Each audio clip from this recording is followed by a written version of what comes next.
50장 15절에서 21절의 말씀입니다. 창세기 50장 15절에서 21절의 말씀입니다.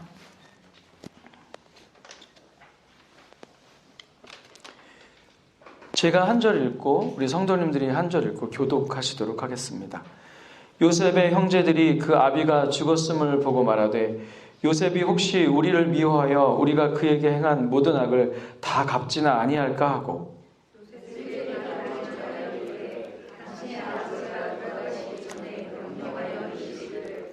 너희는 이같이 요셉에게 이르라 내 형들이 내게 악을 행하였을지라도 이제 바라건대 그 허물과 죄를 용서하라 하셨다 하라 하셨나니 당신의 아버지의 하나님의 종들의 죄를 이제 용서하소서 하매 요셉이 그 말을 들을 때에 울었더라.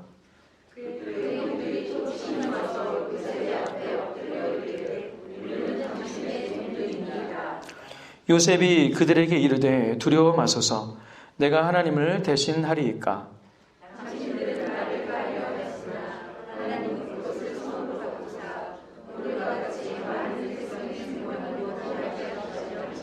우리 함께 고백하겠습니다. 시작. 당신들은 두려워 마소서 내가 당신들과 당신들의 자녀를 기르리이다 하고 그들을 간곡한 말로 위로하였더라. 아멘. 우리가 살아가면서 꿈을 꿉니다. 그렇죠? 제일 신기한 꿈 중에 하나는 태몽이죠. 네. 이번에 우리 이제 이종효 집사님 그리고 김다현 집사님 가정에 축복이가 이제 잉태가 되었는데 그 전에도 태몽이 이렇게 꾸셨대요. 근데 좀 특이한 케이스예요. 저 집안은. 왜냐면은 부모님들이 꾸신 게 아니라 엄마 친구가 대신 꿔주셔가지고 그렇게 됐죠. 저는 이제 아버지 어머님께서 두 분 다 태몽을 꾸셨대요. 그래서 제 아버지 같은 경우에는 살찌고 토실토실한 멧돼지가 이렇게 자기 품으로 달려드는 이렇게 꿈을 꾸셨다고. 어쩐지 제가 엄청 잘 먹습니다. 돼지처럼 이것저것 잘 먹는데 하여튼 뭐 이런 태몽이 이제 있습니다. 또 어떤 분은 용이 용꿈이라고 하죠. 용이 뭐 이렇게 여의주 6개, 한 개에 물어도 신기한데 6개를 물고 하늘로 막 올라간 꿈을 꾸신 거예요. 그래서 로또가 6자리잖아요. 그래서 당장 로또를 사서 이제 당첨될 것이다. 이렇게 이제 예상을 하셨는데 한간에 이제 떠도는 얘기였어요. 그 당시에. 그래서 당첨이 될 거다 했는데 이제 복권 추첨을 해보니까 안 된 거예요. 그래서 속상한 마음에 그냥 너구리 라면이나 끓여 먹자 해가지고 라면을 끓여 먹었는데 라면 봉지를 여는 순간 다시마가 6개가 들어있어요. 그래서 뭐 이런 말도 안 되는 얘기가 또 한간에 돌기도. 뭐 다시마가 건강에 좋으니까요. 네, 좋습니다. 또 제 군대 생활 때는 실제로 저희 고참 병장 김동욱 병장님이라는 분이 계셨는데 이 병장님이 얘기해 주셨는데 자기 위에 고참에 의과사 제대를 하신 거예요. 이분이 뭐 때문에 의과사 제대를 했냐면 몽유병 때문에 의과사 제대를 했습니다. 여러분 몽유병 잘 모르시는 분들 계실 것 같아요. 서울대학병원에 기록되어 있는 이 꿈에 대한 정의를 보면은 수면 보행증, 몽유병은 비렘 수면 각성장애 중 하나로 수면 중에 보행을 비롯하여 복잡한 신체 활동을 하면 정말 놀라운 건 잠자면서 눈을 뜨고 있습니다. 때때로 알아들을 수 없거나 의미 없는 말을 하기도 한다. 대개 눈을 뜨고 있지만 시선이 고정되어 있다. 자극에 의해 시선이 변하지 않는 것이다. 이렇게 기록이 되어 있습니다. 몽유병인데 몽유병으로 의과사에 제대하신 분이 왜 제대를 하셨냐면 꿈 때문에 제대를 하셨어요. 이 몽유병으로 늘 내무반을 돌아다니시던 이분이 하루는 이제 아침에 내무반에 이제 양쪽에 9명씩 이제 18명이 있는데 일어났는데 야전삽이 머리맡에 이렇게 놓여져 있었던 것이죠. 야전삽이 이제 삽이잖아요. 그렇죠?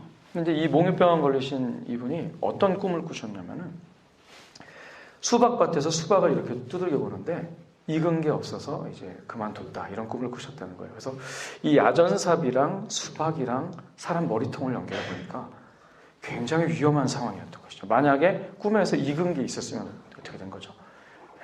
수박을 땄는데 그 수박이 너무 이제 참혹한 상황, 너무 위험해서 정신과 진료를 받고 이제 의과사제대를 했다. 이런 얘기를 해주는데 저는 거의 믿지는 않았지만 그래도 되게 재밌게 들었던 거죠. 자, 여러분 오늘 이제 그 성경에서 가장 꿈이 부각되는 부분 바로 창세기에 등장하는 4명의 족장분들 중에서 이제 요셉을 만나 볼 겁니다. 요셉의 별명이 꿈을 꾸는 자죠. 꿈꾸는 자 요셉입니다. 근데 이제 대부분의 많은 성도님들과 우리나라 분위기가 어떠냐면은 요셉은 굉장히 큰 꿈을 가지고 있었고 이 꿈을 이룬 사람이다. 그래서 그 당시에 초강대국이었던 이집트의 국무총리가 될 수 있었다. 이런 어떤 이제 딱 고정화된 틀을 갖고 계십니다. 근데 여러분 이 요셉이 꿨던 꿈이요. 하나님께서 꿈꾸게 하셨던 이 꿈이 과연 개인의 장래의 희망을 뜻하는 그런 비전이나 꿈이었냐. 물론 비전이라는 단어 자체가 미래에 있을 것들을 보여준다라는 언어적으로는 맞는 얘기지만 사실 여기서는 이 많은 사람들은 대다수의 요셉의 꿈을 이제 장래 희망, 장래에 어떤 사람이 될 것인가에 대한 꿈으로 이제 해석을 많이 하시죠. 근데 성경의 입장은 사실은 이 꿈은 특히 성경 66권이 완성되기 전까지는 이 꿈이 하나님께서 자신의 뜻을 계시하시는 계시의 한 방편으로 사용되었던 것입니다. 그래서 결론부터 말씀드리자면 요셉이 꿨던 꿈은 어떤 장래 희망이라든지 나의 소망이라든지 내가 좋아하는 거라든지 아니면 단도직입적으로 나는 이집트의 국무총리가 내 목표였다라고 할 수 없는 것이죠. 요셉이 꿨던 꿈은 하나님께서 요셉에게 줬던 계시이고 또 그 요셉의 이야기를 받는 우리에게 있어서는 그렇죠. 하나님께서 우리에게 주신 또한 계시이기도 한 것입니다. 요엘서에 보시면 요엘서 2장 28절에서 29절 말씀 좀 띄워주시겠어요? 우리 한 목소리로 이 말씀을 읽도록 하겠습니다. 시작. 그 후에 내가 내 영을 만민에게 부어주리니 너희 자녀들이 장래의 일을 말할 것이며 너희 늙은이는 꿈을 꾸며 너희 젊은이는 이상을 볼 것이며 그때 내가 또 내 영을 남종과 여종에게 부어줄 것이며. 네, 여기서 보실 때 여러분 자녀들이 장래의 일을 말한다. 예언하는 거죠. 그죠? 그래서 찬양이 있어요. 자녀들은 예언할 것이요. 그죠? 청년들은 환상을, 이상을 본다 그러고 또 늙은이는 꿈을 꾼다 그러는데 이 꿈, 이상, 예언 다 하나님의 계시의 방법, 방편이셨던 겁니다. 예. 그래서 여러분 이 말씀이 참 귀한 말씀인데 그러면서 이 말씀의 결론이 요엘서 2장 32절에 나와 있죠. 다 같이 읽어보겠습니다. 시작. 누구든지 여호와의 이름을 부르는 자는 구원을 얻으리니. 요엘서 2장 32절 말씀이거든요. 결국에 이 말씀은 신약의 한 부분을 굉장히 딱 이렇게 타겟을 삼고 있어요. 어떤 부분일까요? 바로 오순절 성령 강림 사건입니다. 이 오순절의 성령 강림 사건을 체험한 사람들이 방언을 얘기하죠. 이분들의 방언은 랄랄랄라 또또또또였을까요? 이런 방언, 말도 안 되는 방언은 아니고 각 전 세계에서 온 사람들이 자기네 지역말로 알아들 정도로 언어였습니다. 언어. 근데 막 사람들이 성령 충만해가지고 막 방언을 말하고 막 찬송하고 막 이러니까 거기에 모였던 많은 유대인들이 비웃는 거예요. 저 사람들 세술에 취했다. 그랬더니 그 세술에 취했다라는 그 말을 디펜스하면서 베드로가 뭐라고 얘기하냐면 사도행전 2장 16절 말씀을 딱 이제 보시면 알겠지만 이 역사는 선지자 요엘을 통하여 말씀하신 것이다 라고 해놓고 조금 아까 우리가 읽었던 요엘서 2장의 내용을 강의합니다. 그러니까 결국에는 어때요? 자녀들과 젊은이들과 아비들이 이제 성령 충만하여 교회가 초대교회가 출발하면서 이 교회의 커다란 역할 또 성도의 커다란 목적 중에 하나가 뭐냐면 선지자의 역할을 감당하는 거다. 다시 얘기하자면 하나님의 뜻을 세상에 전하는 것이다. 다시 얘기하면 주 예수 그리스도의 복음을 이 땅 가운데 선포하는 것이다.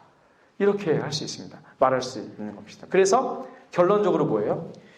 주 예수를 누구든지 여호와의 이름을 부르는 자는 구원을 얻을 것이다. 이렇게 말씀하신 것이죠. 그래서 여러분, 예언과 환상과 꿈은 뭐예요? 바로 계시의 역할이고 하나님께서 이걸 원하셨어요. 성령 충만하여서 누구나 다 선지자가 되는 걸 원하셨습니다. 누구나 다 왕같은 제사장이 되는 걸 원하셨고, 그렇죠? 원하셨습니다. 구약서부터 원하셨어요. 우리 다 같이 민수기 11장 29절에 보시면 말씀 띄워주실 수 있나요? 네, 그렇죠. 우리 다 같이 읽겠습니다. 시작. 모세가 그에게 이르되 내가 나를 두고 시기하느냐?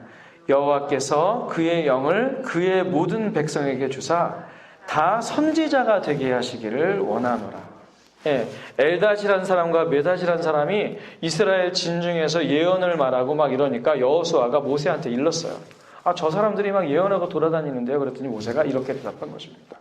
하나님의 뜻은 우리가 여호와의 영으로 말미암아 모든 사람들이 선지자 되기를 원하는 것이다. 그럼 선지자의 역할은 뭐예요? 하나님의 뜻, 하나님의 음성. 오늘날 복음을 이 천하 온 세계 만방에 선포하고 전해주는 것이죠. 그래서 여러분, 결국 예수님을 믿는 우리 모두의 정체성에 대하여, 하나님의 백성과 교회에 대하여 베드로전서는 이렇게 증거하고 있습니다. 우리는 택하신 족속이고 왕같은 제사장이고 거룩한 나라고 그의 소유된 백성인데 이는 너희를 어두운 데서 불러내어 그의 기이한 빛에 들어가게 하신 이의 아름다운 덕을 선전하게 하십니다. 그러니까 우리의 인생에 하나님께서 우리를 하나님의 백성 삼아주시고 또 교회 삼아주신 이유, 정말 큰 이유 중에 하나가 선지자이며 제사장이며 왕이로 예수님의 그 세 가지 직분을 그대로 계승받아 이어받아 우리도 예수님을 따르는 자로서 그 역할을 감당하며 살기를 원하신 것입니다. 여러분, 이러한 내용을 바탕으로 우리가 요셉이라는 한 사람의 인생을 딱 바라볼 때 그럼 요셉의 인생은 어떤 인생이었나요? 초강대국 이집트의 국무총리가 돼가지고 자신이 입신양명하고 또 하나님께 영광 돌리고 어떤 이런 삶이 주로 되어 있는 것인지, 아니면 하나님께서 그를 국무총리까지 이끌어 주셔서 그의 위치와 그의 직업과 그의 지위를 사용하셔서 하나님의 뜻을 선포하게 있느냐, 이 싸움이 이제 우리에게 있는 것입니다. 그래서 이제 많은 크리스천 어머니들이 우리 아이가 훌륭하게 되어서 하나님께 영광 돌리고 이 올라간 지위로서 뭔가를 나타내기를 원하는데요. 아니요, 하나님은 거기서 끝이는 게 아니라, 물론 지위까지 올려주셨지만 그 지위와 위치와 하나님께서 부르신 그곳에서 그것을 사용하여 하나님의 목적대로 가기를, 그 세우신 자의 뜻을 따라가기를 바라셨는데 그것 가운데 하나가 바로 선지자고, 요셉을 바로 주님께서 선지자로, 하나님께서 선지자로 세우셨다는 것을 우리가 잊지 않으면 안 됩니다. 그가 선지자라는 증거는 꿈꾸는 자고 꿈을 해석하는 자였습니다. 하나님의 뜻을 받고 하나님의 뜻을 해석하고 하나님의 뜻을 전하는 자로서 부름받은 것이 바로 그가 선지자인 증거 첫 번째고요. 두 번째로는 좀 색다른 접근인데 그는 선지자의 복식을 갖고 있었다, 이렇게 얘기할 수 있는 것이죠. 복식. 여기 한문에 여러분 주보에 보시면 복식이라고 나와 있죠. 네. 옷의 스타일, 옷의 형태, 이것이 바로 요셉이 선지자임을 나타내주는 것 중에 하나였던 것이죠. 헤브리어 원문에 보면은 파스크토네트라고 되어 있는데요. 이 파스라는 뜻이 저 밑에 한 5번째 뜻쯤에 색깔이 알록달록하여라는 뜻이고요. 원래 첫 번째 뜻은 긴 소매의 옷을 뜻합니다. 첫 번째 뜻은 발바닥이나 손바닥을 뜻하는군요. 두 번째가 긴 소매의 옷을 뜻하는데, 그렇죠. 길고 소매에 달린 옷을 이제 아버지 야곱이 사랑하여서 지어서 입혀줬어요. 다른 형제들하고는 약간 구분이 되죠. 질투를 유발할 수도 있죠. 실제로 요셉이 그렇게 이렇게 겸손하게 요구를 받고서는 뭐 감춰뒀던 것이 아니라 굉장히 자랑하면서 형제들이 시기를 실제로 받게 됐고, 야곱이 또 책망합니다. 네가 그 꾼 꿈, 열한 집단이 너의 집단에 절하는 꿈, 해와 달과 11별이 네 별에 절하는 꿈, 그거 너무 교만한 거 아니야? 우리가 너한테 다 무릎을 꿇는다고. 뭐 이런 이제 책망도 받아요. 근데 성경에 정확하게 기록되어 있는 것은 이 아버지 야곱이 책망은 하였지만은 요셉이 꾸었던 그 꿈, 그 계시를 마음에 담아두었더라. in mind라고 되어 있어요. 마음에 담아두셨어요. 왜냐하면 하나님의 계시 같았거든요. 마음에 담아두게 된 것입니다. 그래서 사실 그 요셉이 좀 다른 형제들과 다른 구별된 옷, 긴 소매가 달린 옷, 우리 한국말 성경에는 채색 옷이라고 되어 있지만은 그것은 몇 번째 뜻이라고요? 저기 5번째 뜻. 긴 소매가 달린 특별한 옷을 입은 이유는 그가 다른 형제와 구별되어 어떤 것으로 세움받았다는 뜻입니다. 어떤 것일까요? 성경에는 선지자들의 옷을 특별하게 표현을 하고 있습니다. 열왕기하 1장 8절에 보니까 제일 악독했던 그 이스라엘의 왕이 있었거든요. 아합 왕이 있는데 그 아버지의 그 아들이라고, 아하시아도 역시 똑같이 여호와 하나님 앞에 악한 왕이었습니다. 이제 아하시아가 난간에서 떨어져가지고 다쳤어요. 근데 잘 안 낫는 거예요. 항상 침대에 드러누워 있는 겁니다. 그랬더니 이 아하시아가 하나님께서 세우신 왕이면 하나님께 여쭤봐야 되는데 우상 바알세붑에 점치는 자한테 가가지고 내 병이 날 거냐 안 날 거냐 물어보라고 해요. 예. 근데 이 아하시아가 그러면은 점쟁이한테 보냈던 사자가 이제 점쟁이한테 갈 거 아니에요. 바알세붑한테, 우상한테 물어보러. 근데 이 사자가 누구를 만나냐면은 디셉 사람 엘리야 선지자를 만납니다. 그래서 이제 하나님이 이제 너 지금 이렇게 행동하는 거 죽을 죄고 너는 절대로 침상에서 일어나지 못할 거야 라는 예언을 엘리야가 이 사자에게 전하고 사자가 아하시아 왕에게서 전해요. 예. 자, 그때 이 아하시아가 엘리야를 어떻게 알아보냐면은 사자한테 물어봅니다. 그 모습이 어떻든. 그러니까 그 사자가 뭐라고 했냐면 그 사람은 털옷을 입었습니다. 성경에 이제 우리나라 성경에는 털이 많은 사람이라고 했는데 이게 털옷을 입었다는 뜻이에요. 털옷을 입었습니다. 했더니 바로 아하시아가 엘리야였네? 이렇게 얘기를 합니다. 사무엘상 28장 14절에도 마찬가지예요. 엔돌의 신접한 여인에게 가가지고 사무엘의 영이 신접했다고 하면서 막 이렇게 또 약간 사울이 또 하나님 앞에 범죄하는 장면이 나오는데 그때 그 신접한 여인이 막 머릿속에서 누가 막 올라오고 있어요. 노인 한 명이 올라오고 있다는 거예요. 노인 한 명이 올라오고 있습니다. 이러니까 이제 사울이 물어본 거죠. 그 엔돌의 신접한 여인, 무당이죠. 지금 네가 보고 있는 그 사람 어떻게 생겼디? 그러니까 선지자가 입는 겉옷을 입었습니다. 이렇게 표현합니다. 그래서 그럼 사무엘이 맞다. 이렇게 얘기를 해요. 사울이. 그러니까 선지자들이 특별하게 입는 복식이 있었던 거죠. 스가랴 13장 4절에 보니까 메시아가 임하실 때 선지자들은 부끄러워가지고 선지자처럼 보이려고 걸치는 털옷을 걸치지 않을 것이다 라는 또 예언도 있어요. 그러니까 이 옷이 특별한, 복식이 특별한 것이죠. 세례 요한도 뭐죠? 엘리야의 재림이었잖아요. 그럼 뭐예요? 약대 털옷을 입었죠.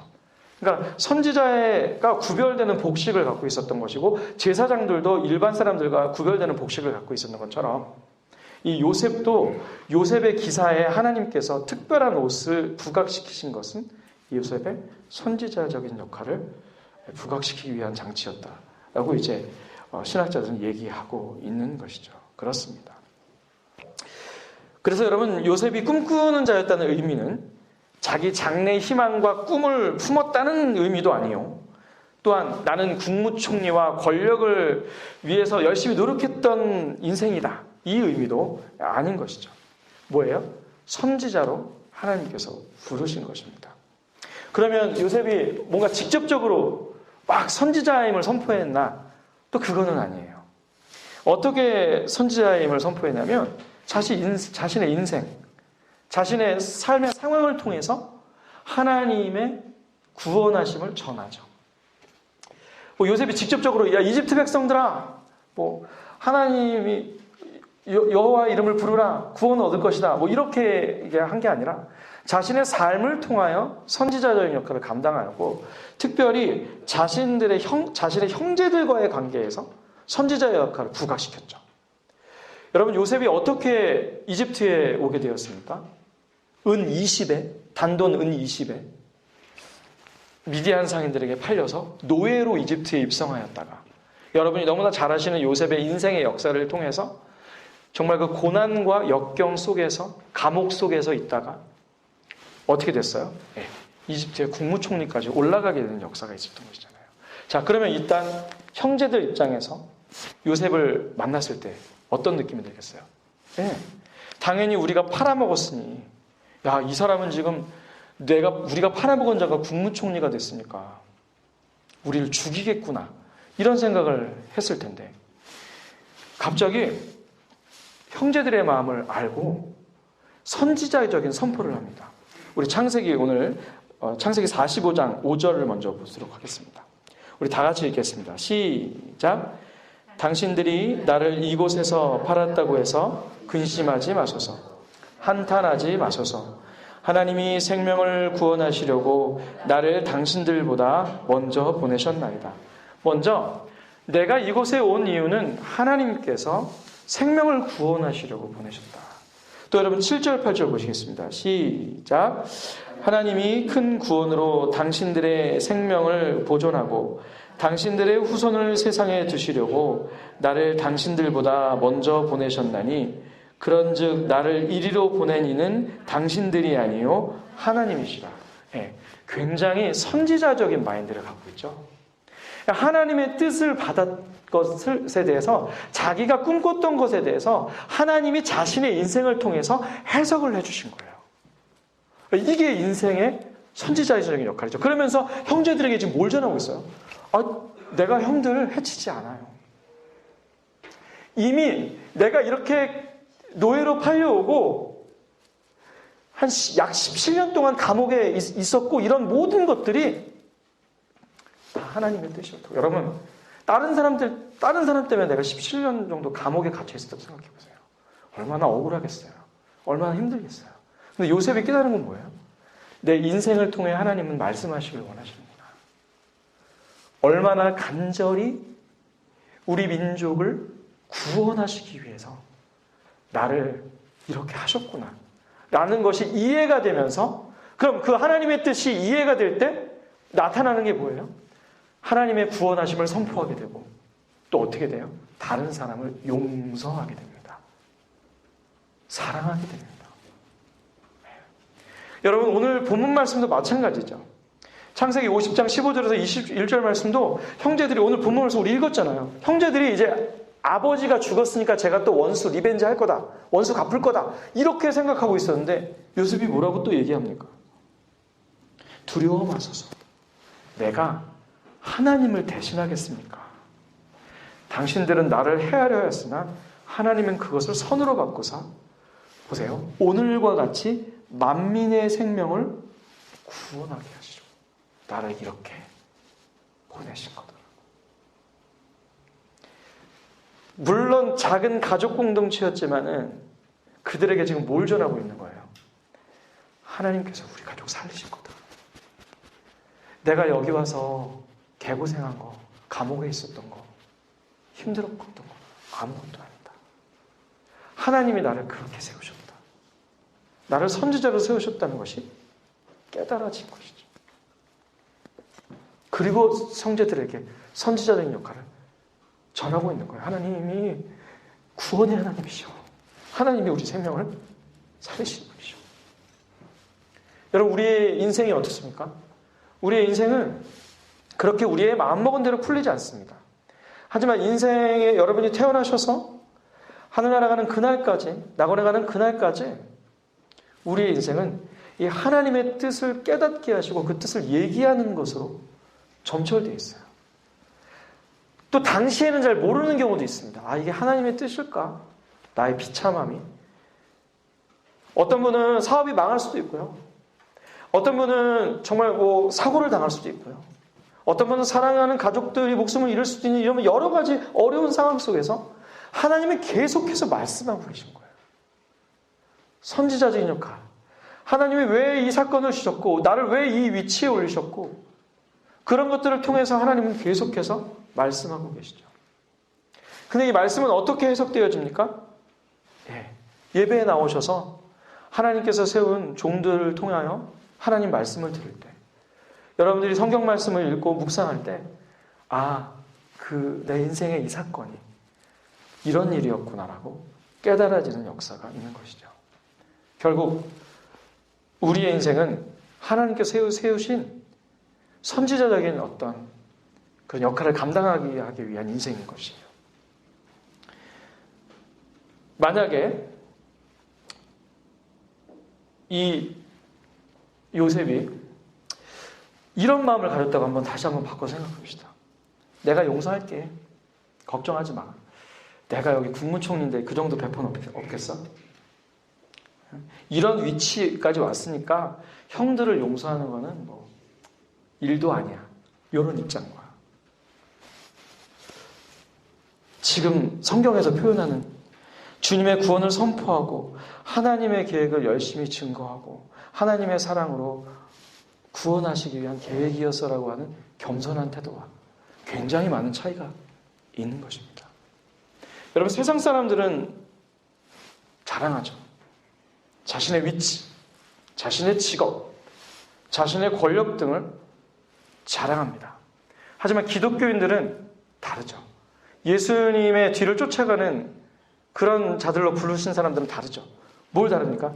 하나님께서 나를 왜 이 자리에 세워주셨는가? 나는 능력도 안 되는데 나의 깜냥으로는 일들을 감당할 수 없는데 하나님은 어떻게 나를 이 위치까지 올리셨는가? 또는 어떻게 이런 고난 속에 나를 빠뜨리셨는가? 욥처럼 이런 두 가지 반응이 나오면서 원망하거나 교만하지 않고 왜 이곳에 세우셨는가를 물어보고 하나님의 뜻에 관심이 있는 거죠. 네, 그렇습니다. 여러분, 어떤 대형교회에 정말 총신대 나오고 열심히 공부한 자매 전도사님이 보직을 받게 됐어요. 근데 2세반을 맡게 됐습니다. 2세반. 여러분, 2세반을 맡는다는 것은 사역자로서 어떤 의미가 있는 거냐면 내 설교를 아무도 못 알아듣는 거죠. 2세의 영아들이 뭘 알겠어요. 그렇죠? 그래서 자존감이 확 떨어졌어요. 내가 진짜 신학대학에서 공부하고 신대원에서 공부까지 했는데 지금 여기 와가지고 2세반을 맡았네. 이런 마음이었던 거죠. 자신의 말씀을 알아먹지도 못하는 영아부를 맡고서는 처음에 막막하고 힘들고 원망이 일어났는데 하나님이 이 자리에 왜 세우셨는가를 일단 먼저 물어본 거죠. 저희 같은 이런 직분자들은요, 첫 번째는 하나님의 말씀을 잘 풀어서 이야기해주는 교사의 역할인 거죠. 두 번째는 신방을 통하여서 그 영혼에게 또 하나님의 말씀을 전하는 우리 뜻이 아니라 또 하나님의 뜻을 전하여서 위로하는 역할을 하는 거죠. 여러분, 그렇습니다. 저희는요, 저희 같은 사역자들은 하나님의 말씀이 포커스예요. 신방을 해도 그렇고 설교를 해도 그렇고. 그래서 나의 본분은 어쨌든 말씀을 전하는 거니까 영아들이 알아듣든지 못 듣든지 열심히 준비하자. 이 준비를 했어요. 근데 갑자기 놀라운 일이 일어났습니다. 자신의 생각을 고쳐먹고 하나님께서 나에게 왜 이 위치를 주셨는가를 생각하면서 사역을 하기 시작했을 때 하나님이 그것을 깨닫게 하시려고 또 은혜를 주셨던 것 같아요. 실한데 말씀을 전하는데 갑자기 엄마 아빠들이 눈물을 흘리면서 은혜를 받기 시작한 거예요. 자기도 놀란 거죠. 아기를 안고 있어야 되잖아요. 2살짜리들이니까. 아기를 안고 말씀을 들으시는데 눈물이 주르르르 흐르기 시작하신 거죠. 나중에 이제 이 전도사님이 하도 궁금해가지고 한 엄마에게 묻습니다. 예배 때 하나님께서 어떤 부분을 이렇게 해주셨길래 감동을 받으셨어요? 이랬더니 이 한 아기의 엄마가 이렇게 고백을 하는 거예요. 전도사님, 청년 때는 참 자유롭고 좋고 또 열심히 단기 선교도 따라다니고 찬양팀도 하고 기도도 하고 봉사도 하고 막 너무 좋았는데요. 엄마가 되고 나니까 모든 게 버겁고 힘들고 피곤하고 성찬식을 해도 무미건조하고 아무런 의미가 없었어요. 근데 오늘 예배를 드리는 동안 아기를 안고 있었지만 비록 아이랑 지지고 볶고 교회에 어떤 봉사도 못하고 예배도 드리는 둥 마는 둥 하지만 그치, 하나님이 나를 정말 사랑하시지. 나도 그분의 귀한 딸이지. 막 이런 마음이 느껴지셨다는 거예요. 이 고백을 들은 전도사님이 이제 아신 거죠. 나를 하나님께서 여기다 갖다 놓으신 이유는 아이들을 양육하는 아빠 엄마를 위해서였구나. 아신 겁니다. 여러분, 우리는 항상 이렇게 물을 수 있어야 돼요. 하나님이 왜 나를 이 지경에 이르게 하셨을까? 하나님이 왜 나를 왜 이렇게 높여주셨을까? 하나님은 나를 왜 이 위치에 갖다 놓으셨을까? 늘 물어야 하는 것입니다. 여러분, 베드로전서 2장 9절에는 분명하게 우리의 역할에 대해서, 우리 크리스찬들의 역할에 대해서 분명하게 얘기하고 있습니다. 선지자고, 제사장으로, 왕으로 세우셨다고요. 오늘 말씀의 결론입니다. 여러분, 오늘 우리의 인생 가운데 하나님은 어떻게 살라고 지금 말씀하고 계세요? 네. 선지자로서 너희의 인생을 살라고 말씀하십니다. 내가 바이올린을 연주하는 이유가 하나님의 사랑을 선포하기 위해서인 것인 거죠. 내가 어떤 기업의 CEO인 이유가 하나님의 사랑을 널리 전하는데 나의 인생을 하나님께서 사용하시기 위한 것인 겁니다. 또한 여러분, 우리를 제사장으로 부르셨어요. 제사장이 하는 역할은 뭐죠? 예배입니다. 그렇습니다. 모든 것의 영광이 내가 아니라 하나님을 향하도록 하는 역할을 하나님께서 우리에게 주신 것입니다. 또한 여러분에게 마지막으로 도전할 것은 하나님께서 우리를 왕 같은 제사장, 왕으로 부르셨다는 거예요. 여러분, 저는 오늘 말씀을 준비하면서 이 대목에 굉장히 좀 죄책감도 많이 들었고 저에게 큰 도전이 됐던 부분이었어요. 하나님이 저를 왕으로 세우셨다. 왕은 도대체 무엇인가? 여러분, 저와 여러분은 여러분의 자리에서 다 왕이 되실 수 있어요. 왜 그래요? 여러분이 마음대로 행동할 수 있는 공간이 있거든요. 내가 홀로 있는 방 안에서 여러분은 왕이십니다. 또 여러분의 단체에서 여러분이 장을 맡고 계시다면 거기서 왕이 되실 수 있거든요. 근데 하나님은 우리에게 생육하고 번성하고 땅에 충만하라고 말씀하신 이후에 문화 명령으로서 우리 인류가 같이 가는 명령으로서 정복하고 다스리라고 말씀하셨거든요. 근데 이것이 어떤 제국주의적인, 어떤 침략자적인 정복과 다스림이 아니고 하나님의 사랑으로 다스리기를 원하는 거거든요. 그렇다면 우리가 왕의 역할을 감당했을 때, 또 왕의 직분을 우리가 갖고 있다고 했을 때 여러분의 삶의 자리에서 그 왕을 어떻게 사용하실래요? 내 마음대로, 내 멋대로? 내가 막 다른 사람을 정복하고 나를 높이는 데 사용하실 겁니까? 그 힘을? 내가 자유롭게 하나님을 저버리고 내 마음대로 살 것을 막 선택하고 내가 왕이니까 내 마음대로 할 거야 라는 마인드로 살아가는 모습들이 제한에 많더라고요. 근데 우리 성도님들에게도 도전하는 거죠. 혹시 나는 왕으로서 하나님이 왕이셔서 그 왕의 다스리심을 전하는 대로 살지 못하고 내가 왕이 돼가지고 내 마음대로 살고 있지는 않은지. 특별히 여러분, 제가 이번 주에 굉장히 환경 다큐멘터리를 많이 좀 뒤져봤는데 인간이 하나님께서 이 세상 가운데 왕으로 세우셨는데 너무 막하는 거예요. 진짜로. 너무 막하는 겁니다. 지금 캘리포니아 앞바다, 하와이랑 캘리포니아 그 사이에 있는 그 지역이 해류가 없어요. 지금 지구상에 해류가 없는 지역이 한 6, 7군데 있거든요. 중간바다라고 해서. 그 중간바다에 그럼 뭐가 모이냐면 플라스틱 쓰레기가 모이거든요. 일본 쓰레기가 33%, 중국 쓰레기가 32%, 한국 쓰레기가 10%예요. 지금 조사했는데. 캘리포니아 앞바다에 있는 쓰레기가. 아주 가깝게 있습니다. 캘리포니아 반도 거의 앞쪽까지 왔어요. 지금 플라스틱 쓰레기가. 사람들이 자기의 편리를 위해서 분명히 생육하고 번성하고 정복하고 다스리라고 분명히 하나님의 사랑으로 다스리고 하나님이 왕이신데 그 왕의 대사로서 그 전권을 위임받아 잘하라고 했는데 지금 어떻게 하고 있어요? 환경을 파괴하고 죽이고 있어요. 여러분, 지금요 450만 척의 원양어선이 지금도 떠다닙니다. 인간이 상어한테 1년 동안 죽는 인원수가 10명이에요. 근데 상어는 인간한테 죽임을 당하는 게 1시간에 1만 마리가 죽임을 당합니다. 450만 척의 원양어선이 떠다니면서 막 잡아들이는데요. 멸치를 잡시는 그 멸치잡이 그 그물에 참치, 상어, 고래 이런 것들이 끌려서 같이 죽어요. 정확히 2048년이 되면 지구 바다의 70%가 망가집니다. 그러면 뭐 바다만 망가집니까? 우리도 망가지고 탄소, 이산화탄소 이런 거를 붙잡고 있었던 물고기의 역할이 없어지면서 탄소가 1%만 위에 올라와도 자동차 9,700만 대가 한꺼번에 뿜는 매연이랑 똑같아요. 공기가. 이 상황이에요. 자기의 왕됨을 인간이 마음대로 사용했을 때 자기의 편리를 위해, 자기의 유익을 위해, 자기의 쾌락을 위해 마음대로 사용했을 때 결과는 이런 겁니다. 비단 환경 문제뿐만이 아니겠죠. 여러분, 이 나라와 이 땅도 마찬가지입니다. 정치가들이 자기가 왕이라고 생각하면 이 나라가 이렇게 되는 거예요.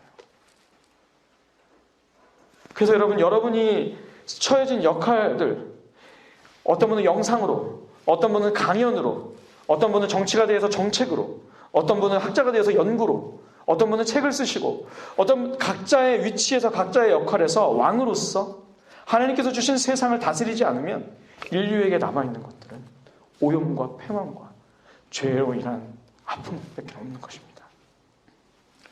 여러분, 주님 다시 오실 때까지 우리에게 주어진 제사장으로서, 왕으로서 선지자의 역할을 요셉이 그랬던 것처럼, 특별히 요셉은 그림자일 뿐이죠. 실체이신 예수 그리스도께서 왕이요, 제사장이요, 선지자로서 그의 공생에 사역하셨던 것처럼 우리도 그 길을 따라서 가야 될 책임이 있는 것입니다. 그러기 위해서는 오늘 예배 후에 질문하셔야 돼요. 하나님, 저를 왜 이 위치에 세우셨습니까? 하나님, 저를 왜 이 고난 가운데 두셨습니까? 다 같이 기도하시겠습니다.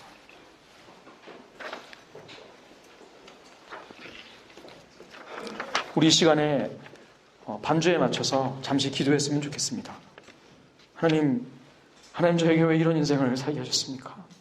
하나님, 저에게 왜 이런 위치를 주셨습니까? 하나님, 저를 왜 이렇게 많이 높여주셨습니까? 하나님, 저에게 왜 이렇게 많은 재물을 주셨습니까? 하나님, 왜 저를 망하게 하셨습니까? 물으셔야 합니다. 하나님, 이 일을 통하여서 하나님, 제가 선지자로서, 제사장으로서, 왕으로서 어떤 일을 하시기를 원하십니까? 저를 사용하여 주시옵소서.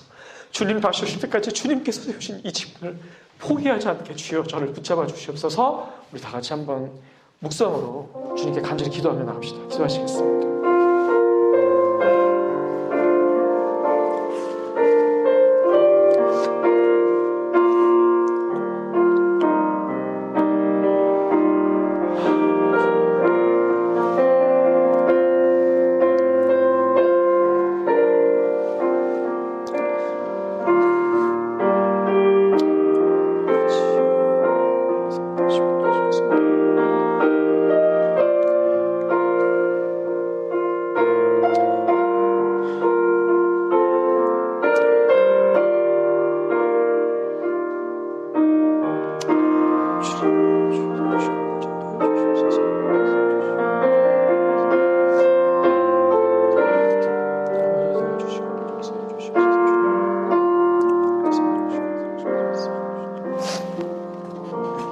하나님 감사합니다. 연약하고 아무런 능력이 없는 우리를 주의 자녀 삼아주시고 특별히 하나님의 큰 일을 함께 감당하는 동역자로 그 위치로 우리를 끌어올려 주시고 하나님의 일을 감당하게 하심을 감사합니다. 예수님을 구주라고 고백하고 예수님의 직분을 또 이어서 계속해서 부족하지만 성령 하나님을 의지하면서 감당하기를 원합니다. 주님 다시 오시는 그날까지 하나님 나라의 극치가 이 땅에 이를 때까지 제사장으로, 왕으로, 선지자로 우리의 직분을 잘 감당할 수 있는 그런 우리의 인생이 될 수 있도록 도와주시옵소서.